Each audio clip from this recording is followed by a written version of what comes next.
I am so glad to have on the podcast today Jenson Fig Newton, everyone calls him Fig, who is the founder of Impigo Academy, which is a new faith-based career and technical education focused ninth through 12th grade high school in Des Moines, Iowa, that is launching this coming fall.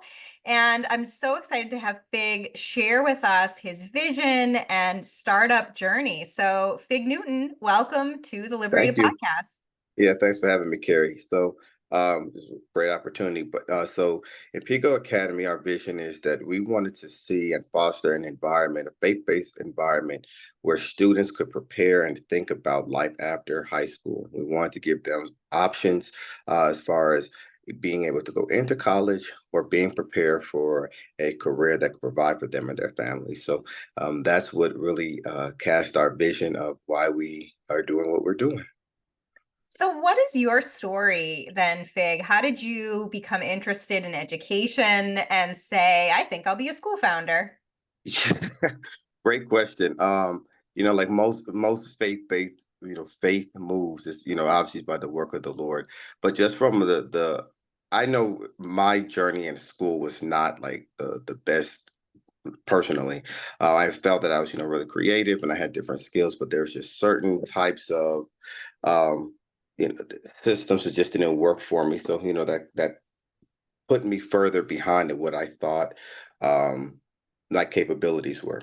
So fast forward, I got into ministry primarily. The Lord led me to ministry. You say, I would do an outreach programs. My wife and I started the outreach ministry, a Pigo ministry, and our objective was really to say, hey, how do we impact the community? How do we impact people? We were doing outreaches, and we would start working with schools. We also work for an organization called Kids Across America, which is a leadership development and a urban youth sports camp in Golden, Missouri, that I'm one of the directors of. So we've been working with young people in the camp environment and the outreach ministry environment. And we said, we should, help out schools. So we got involved in some Christian schools, work there, and seeing that Christian education it was so influential on students and just the need and the options of being in an environment where that was safe and it was God focused. And we've seen that there was different types, right? We've seen that some were very traditional, some were focuses on like tradition, some was there was just different means of how schools approach their educational philosophy. We've seen that one of the greatest needs in our community that we work with, having the history with working in urban communities, cosmopolitan communities, is there's a lot of students that college wasn't necessarily for them. They wanted other means of expressing their creativity, of showing their skill sets. They wanted to just get ready for what life is after school. And we didn't see there wasn't a perfect fit of seeing this Christian-based education, but also this focus on career readiness after high school. And that's really what came together with the brainchild of saying, what if we were to be able to have this option for our faith-based families, in our community, but also giving them something that's practical and ready. And there's different learning styles and differentiations of education that was needed for preparing students for the future. And that's what caused us to say, let's go for it. Let's put merge these ideas together and really create this kind of unique approach to education, to really fit a need that we see that's great in our community, which is being prepared for the world after high school. Ah, I love everything about this. I haven't come across faith-based career and technical education focused schools. Are you tapped in nationally to other programs, or is this first of its kind as far as you know? So we've modeled and mimicked of a different things, but to have like this merger, I haven't seen. We've seen career and Mm. technical education that's really robust, that's really great, and then we've seen obviously Christian schools. We've seen some micro schools, and we during our research process we've seen schools that kind of had here and there similarities, but nothing that quite did this. So it's definitely for what I've seen, one of a kind type of approach. But it's just marrying or seeing what works well in other environments and taking this approach to it. So great. So you are ready to launch this coming fall, academic year 2024 to 2025. When Mhm. did you start? When and how, I should say, did you start the launch process, the startup process? When did you go? When did you have your idea and say, all right, now we have to form a business here? Yeah, sure. So I worked in I was worked as one of the administrators in a Christian school last or 2 years ago. I was one of the so I was got my feet wet essentially in being a Bible teacher and working in administration and learned a lot from there and seeing that, man, this is not only a great model, but this is, the educational philosophy was just different. It's like, hey, we want to be more traditional in these environments, and I was like, okay, there's a need for it here. So was thinking about, hey, this was maybe we implement it here. We could try to do some mergers. Just didn't work out. It just think, some directions. Like, hey, let's leave it what it is and let's try something else. So but the next year or so, that's when we says, hey, we're going to start off just doing virtual. We're going to kind of pilot it. We suspected that this was going to take us about 2 to 3 years really to get off the ground, but the Lord just started opening up opportunities, and we were just meeting with connected with the right people, and we sat down with our executive team that we had formed, thinking this was going to happen next year. It's like, hey, we have this opportunity in front of us right now. You know, why not shoot for it? So this has really came in development about within the last year, and which as I'm speaking it, that was incredibly fast. And it's like, whoa, we what are we doing here? But that's the process that we've taken up to this point. It's about really just about a year that we've been working on this.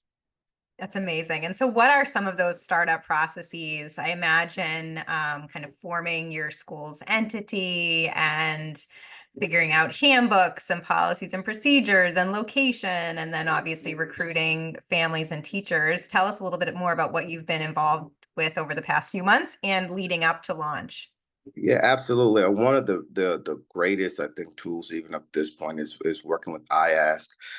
They have been incredible in helping us just know what steps to take, like, and breaking it down. I worked with Bill Myers and helping to, go through these modules of showing what we need for essentially getting accredited, but not just accredited, how to really start a school. There was a great process that they were involved in, working with CSI, and then also getting a mentor from other head of schools, like Des Moines Christian and other schools. Like I said, we making a relationship with other schools in different cities. So they were really helping and cast this vision that they were coming alongside, helping us with the handbooks and coming alongside and letting us know, hey, your 501(c)(3) needs to be established, and here's the insurance that you need to work with, and here's these different people that were there. So really, I mean, the state of Iowa as a whole, just from an educational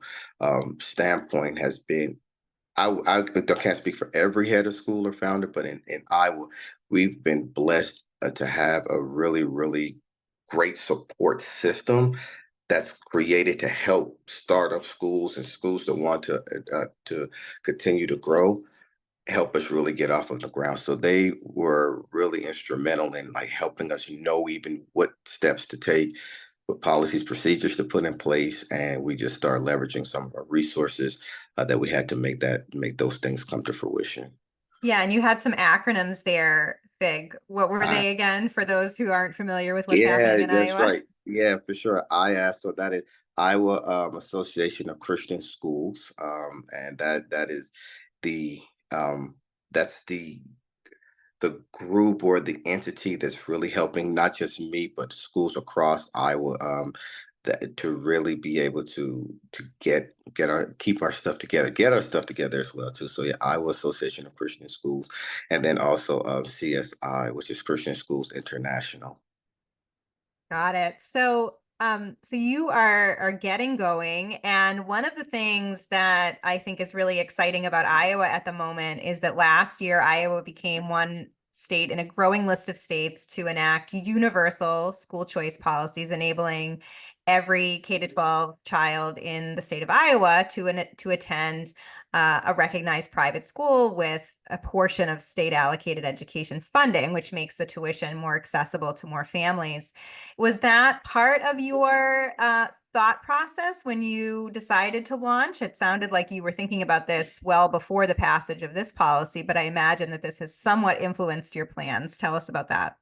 Yes, great question. Initially, during the inception of the idea of Impigo Academy, I didn't know any such thing even existed. And it was really by way of, knocking on doors was to say, hey, you need to reach out. Are you familiar with ESA or Educational Savings Account? Are you familiar with what's happening? And I'm like, I have no idea. And that definitely helped in the, oh, this could be affordable for our families. We don't, we was thinking about ways to like create income, like, like we need to roll out a little longer. So when this came into play, that absolutely was one of the reasons of like, hey, we could really provide this much sooner for our families because this has came into play. So yeah, but that was after the business plan that came out, that if we realized that this was a thing. So Wow. yeah, kind of And you perfect timing. already and you already have a lot of interest. I know you told me that you're thinking you'll probably open with around 50 kids Mhm. this fall. You already have a bunch of people interested, several have Mhm. applied. Who are these families generally? What are they looking for? Why are they attracted to your program? Yeah, great question. Some of these families we've worked with in different variations of ministry because we've been in the community of for several years now. So there's some families that's familiar with us and seeing the work that we've done outside of the educational format. Also, we have been going to some of our partner churches. We've done volunteer work and work with different churches within our community. So they have allowed us to come and speak to their congregations. They was allow us to come in and just share about our vision. Also, a lot of the interest that we're finding is because the parents are telling us, "Hey, we want other options for our students." My student wants to be EMT. They want to be in. They want to go into the trades. They want to work with technology. They want to get certified in driving, or they want to work with their hands. They have a different passion for life that just focusing specifically on college readiness isn't for my student or is it for my child. Offering this career and technical education piece has really have attracted the attention of a lot of our parents because they say, hey, this is really what we think our child needs. So really the interest and where we've been essentially marketing or speaking to is relationships we've had established. And the thing that's really been attracting is um, that there's a post-secondary options that students could look at that may not necessarily be collegiate, though it can be. We have that option, but there's a lot of families that say that's not what our child wants. So that's really where we see a lot of our interest. Oh, great. Yeah. I mean, that's the point is you're just opening up options for families. Kids could go on to college if they choose, or they can choose a more of a career technical path. You're provisionally accredited in the state of Iowa to, provide all kinds of robust education services for these families. What is tell us a little bit about the school itself, the location, and the types of teachers you're recruiting. How are you finding teachers and what is attracting them to the model? Yeah, great. So our location, we're centrally located in Iowa. So we're out of a business market. Essentially, it's a establishment that rents out like different spaces. So there has been there currently are other schools that's there. It's a K through 4, and there's also a middle school there. Over 300,000 square feet of space. So it's a huge building that gives options for us to really have our startup in. And within there's other nonprofit organizations that we could partner with, that we are partnering with, doing some volunteer work with them. So the location is really fitting for kind of where we want our students to even be immersed in, so they could see the different nonprofit options and those types of things. And then as far as the teachers are concerned, we have kind of different variations of teachers. We obviously have our core teachers, teachers that are they're licensed in the state of Iowa to provide this core curriculum that students do need for graduation and for their transcripts. They have to have certain credits, and these teachers are core-based teachers. We're also working with a support staff or CTE teachers, career and technical education teachers, that have so many hours or have had a mastery in this field of work that we'll be offering through these pathways with the students, whether it's entrepreneurship or whether it's business. They've had a certification of working X amount of hours to help to be able to uh, give curriculum and give teaching to this particular class. So a lot of the teachers that we're attracting is because they're in the field of the career world that they are now wanting to get back, or they want to have a change of pace, and they're looking at, hey, this is an opportunity for me to take my skill sets and hand them down. So that's really where we've been seeing a lot of teachers show interest, is their ability to share what they know about a specific technical field. So It's so great. It's so exciting and great to see so much interest already before your doors have even opened. It yeah. seems like it's been certainly a smoother process, or a more accelerated process, I should say, in opening than you initially anticipated. Just seeing that there's so much demand, and now with this new opportunity around the ESA, what have been some of the biggest challenges that you've encountered so far in terms of starting a school? Yeah, absolutely. A lot of the challenges is like keeping everything organized, right? The funding, right? It's a waiting process with getting our 501(c)(3) established, and there's a waiting process in ensuring that you could be eligible for the ESAs, and it is a lot, and we've had a lot of help, but it's been a lot. Also finding where are the places of, like, where should we be recruiting and marketing, and which events should we go to, and raising the funds to this table costs this amount, and then all allocating a lot of the financial resource or the lack thereof to be able to kind of move things in place the way that we want to. And then just I think just as a whole, the community is just also just kind of at a waiting period, because the application for the ESAs haven't opened up yet. So just seeing if their families are eligible, and once that happens, the other waiting process, paying our staff, paying our administrators, having those things that's there. So a lot of the financial things and the waiting processes have been the challenge is really in starting, but that's sure, I'm not unique in that, in that sense. Yeah, and there's several new schools planning to open this fall, again, because of the increased financial access thanks to school choice policies in Iowa. So there's a cohort of you kind of in this together, which is great too. You mentioned earlier, Fig, that didn't have the greatest education experience. You felt like you were a creative learner and maybe weren't didn't feel like the traditional education system was the perfect fit for you. Is this school that you're building what you would have loved to have for yourself? Absolutely. Oh, absolutely. Yeah, it would mean. And here's the irony is that even though I'm not a traditional learner, like right now I attend Liberty University, completing my master's of education. So even though I just think I may have been premature, I had to wait till I got older to go finish grad school. So it caught up to me. But I do feel as a young student, or during my teenage years, having this ability for exploration and what to do, that is creates multiple paths of success.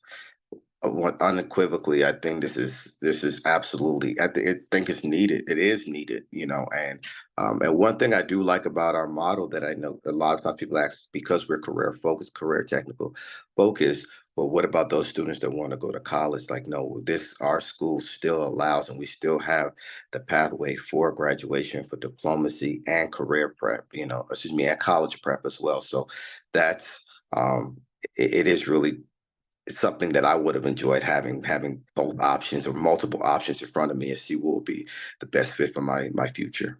Oh, I love that. So what does the future hold then, do you think, for Impigo? Obviously, you'll launch this fall. You'll, I'm sure, be filled to your max initially.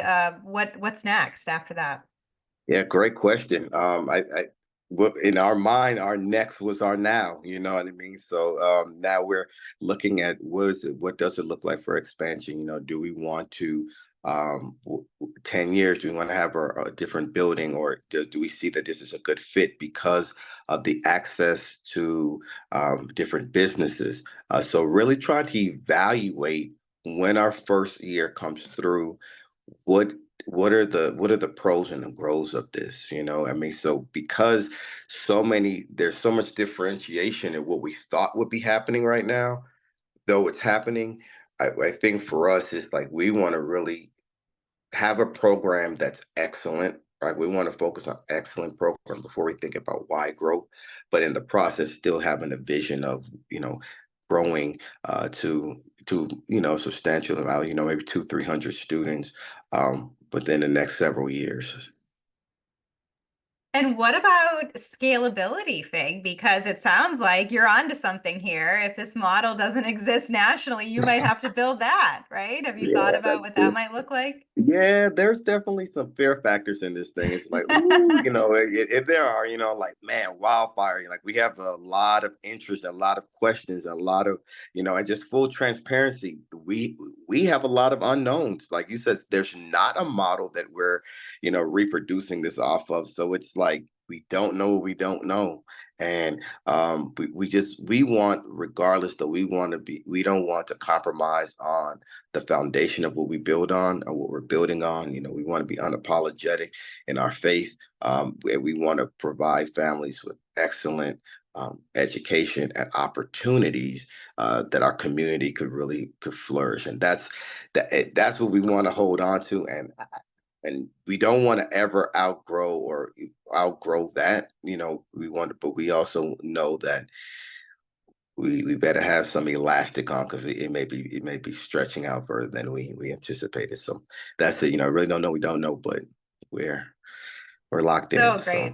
Yeah, yeah. Well, it'll be great to follow your progress and see where things go with this. And I can just imagine so many more people being inspired by your story.